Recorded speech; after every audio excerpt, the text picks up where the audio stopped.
con esa suba de la tasa de interés, lo que trata de hacer el gobierno es que los ahorristas en pesos se queden en pesos y no corran al dólar. Básicamente porque hay 4,5 billones de depositantes en plazo fijo, que obviamente si el dólar se empieza a mover y empiezan a asustarse, es probable que vayan a dolarizar a cualquier dólar, al dólar blue, a los dólares alternativos. En medio de todo esto, Guzmán dice que la nueva inflación del año es 62% tope y que va a haber un crecimiento de 4% en la economía este año. Es decir, ajustó por arriba la inflación de lo que venía diciendo. Originalmente Guzmán decía 33 en el proyecto de presupuesto de este año, que naufragó en el Congreso. Después dijo en el acuerdo con el fondo en marzo que iba a ser 38 a 48 y ahora le pone un tope de 62% de la inflación y 4% del crecimiento. Nosotros ya mostramos que es imposible que la inflación cierre en 62%. A ver, avancemos un poquito con la siguiente placa, porque aún si la inflación se desacelerara al 4% mensual a partir de junio hasta fin de año, daría 70% a la inflación anual. Pero para que se desacelere al 4% mensual a partir de junio, tiene que ocurrir muchas cosas. Entre otras cosas, todo lo que está ocurriendo con el aumento de tarifas, de combustible y demás, van a dar una inflación en junio del 5%, o sea que la exigencia es todavía mayor. Para que se cumpla el 62% de Guzmán, tendría que acelerarse más todavía la inflación, la placa anterior. Tendría que acelerarse al 3,3% mensual a partir de junio, que es imposible. Y de hecho en el propio equipo económico reconocen que va a ser difícil perforar el piso del 4% de acá a fin de año, con lo cual el mejor escenario posible es que la inflación se estacione entre el 70 y 75% este año. Y sobre todo porque hay una serie de precios que siguen muy atrasados en esta economía y que inexorablemente, mientras no tenga reserva en el Banco Central, va a tener que ir acomodando cada vez más el tipo de cambio. Veamos la placa siguiente. O ir aumentando las tarifas de servicios públicos, o ir aumentando precios que hasta el año pasado pisabas, como es el caso de los combustibles, que vienen subiendo este año más que la inflación. El gasoil viene subiendo en lo que va del año 49%, cuando en los 5 primeros meses del año tenemos 30% de inflación. Todo eso genera todavía más dinámica inflacionaria. La placa siguiente, respecto a los precios que están ocurriendo, 60% de inflación en mayo, últimos 12 meses, pero el dólar corriendo solo 25%. Entonces eso genera, obviamente, mucha tensión respecto a lo que pueda pasar con la inflación de ahora en más. Después voy a contar un poco cómo es esta dinámica entre el dólar y la tasa de interés, que es lo que trata de hacer el Banco Central. Si me acompaña lo puedo contar. Y el tema del crecimiento, 4% que da Guzmán ahora, es que la economía se estanca, se estanca, no sigue creciendo. A ver si mostramos la placa siguiente. Que la economía ya no aumenta, pero tampoco cae. Guzmán, la apuesta que tiene ahora, y es consciente de eso, que la economía se estanca desde marzo y que no crece más. Y eso le da 4% de crecimiento. Muchas consultoras privadas están diciendo, no, este año va a crecer 2-3% la economía y eso significa caída. Este 4% es el arrastre estadístico si se congelara desde marzo, que es el último dato de INDEC, el estimador mensual de actividad económica, eso daría este año 4% de crecimiento. Es decir, Guzmán empieza a adecuar sus números a la realidad de lo que puede pasar. Pero ojo que para que se den estos números, para que la economía se estanque ahora y no caiga, hasta fin de año estancada, y que la inflación te cierre en 70% y no más este año, que no es un escenario promisorio, ahora lo vamos a analizar con Sheila, lo fundamental es que no se te siga abriendo la brecha cambiaria, es decir, que esa presión sobre el dólar no se dispare todavía más. Y eso son las medidas que tomó el Banco Central en los últimos días. A ver si vemos la comparación entre si conviene poner un plazo fijo en pesos o poner directamente el ahorro o los pesitos en el dólar blue. Bueno, con el 53% de tasa nominal anual que anunció de suba de 5 puntos de la tasa para plazos fijos el Banco Central, mensual da 4,4% lo que paga la tasa de interés de ahora en más. Que si la inflación se desacelera al 4% mensual hasta fin de año, es más o menos ir con la inflación un poquito más. Para eso el próximo mes el dólar tendría que subir a menos de 225 pesos, el dólar blue que está en 216, para que uno pierda el plazo fijo frente a la inflación.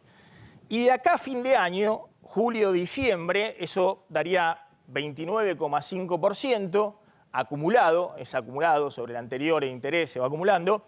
El dólar tendría que estar arriba de 280 pesos para que el plazo fijo pierda frente al dólar, ¿no? Con una inflación de 75% este año, en 2022. Si la inflación desde junio hasta fin de año da 4,4%, que es la tasa de interés que ahora pagan los depósitos, la inflación anual va a cerrar en 75%, y la apuesta del gobierno es que el dólar no se le dispare, el dólar blue por arriba de 280. Ese sería el esquema para cerrar con una inflación estacionada en 75% y que el dólar no se le dispare. El escenario optimista, dentro de un año, ya es ciencia ficción de acá a un año, pero la tasa efectiva anual es casi 68%, la nominal 53%, la efectiva anual 68%, el dólar tendría que subir dentro de un año, en junio del año que viene, por arriba de 360 pesos. Pero lo que les quiero mostrar es que empieza a jugarse tasa dólar para que los ahorristas no corran al dólar, es lo que está jugando el Banco Central. Y para las empresas, los números son más o menos parecidos, pero ya parten de un dólar de 240 pesos, que es lo que cerró el jueves pasado el contado con liquidación. Con lo cual, 4,4% mensual, tendría que estar abajo de 250 pesos el dólar para ganar con el plazo fijo y no perder frente al dólar. Y de acá a fin de año el dólar no tendría que subir más de 310 pesos para que el plazo fijo sea más rentable que el dólar, y dentro de un año arriba de 400 pesos.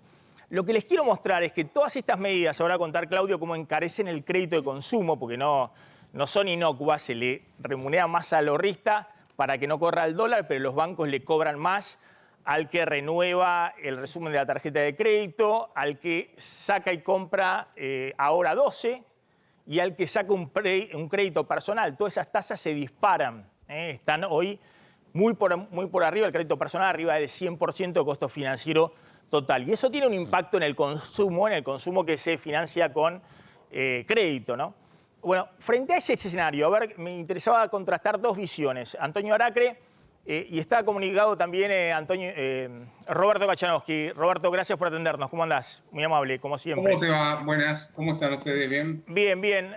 Roberto, me gustaría contrastar un poquito la visión de Aracre con la tuya respecto a qué puede pasar en los próximos meses.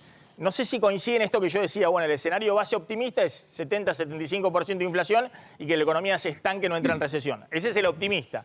Ahora, me interesa entre ustedes contrastar qué grado de probabilidad le dan a ese escenario o a un escenario más disruptivo, un escenario donde efectivamente empieza a ampliarse la brecha y es más inflación, más dólar y más caída del nivel de actividad. Antonio.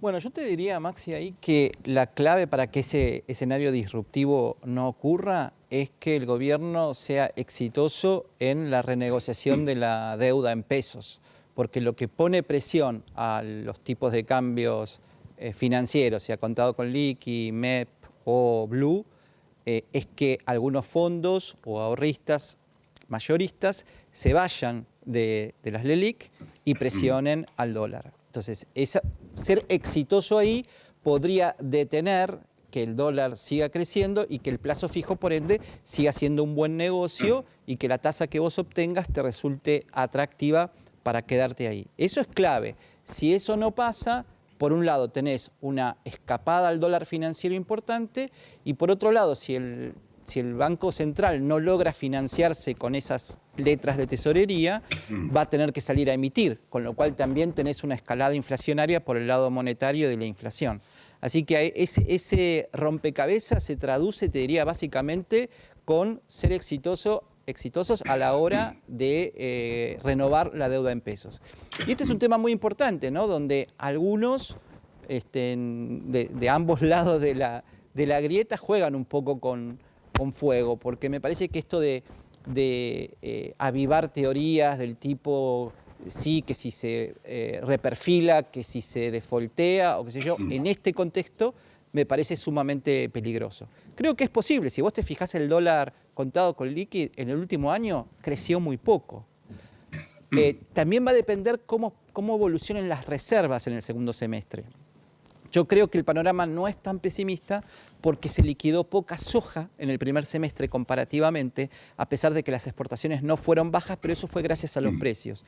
En el segundo semestre debería haber más liquidación de soja comparativamente a otros segundos semestres. Y eso podría ayudar a que en el Banco Central las reservas no estén tan limitadas.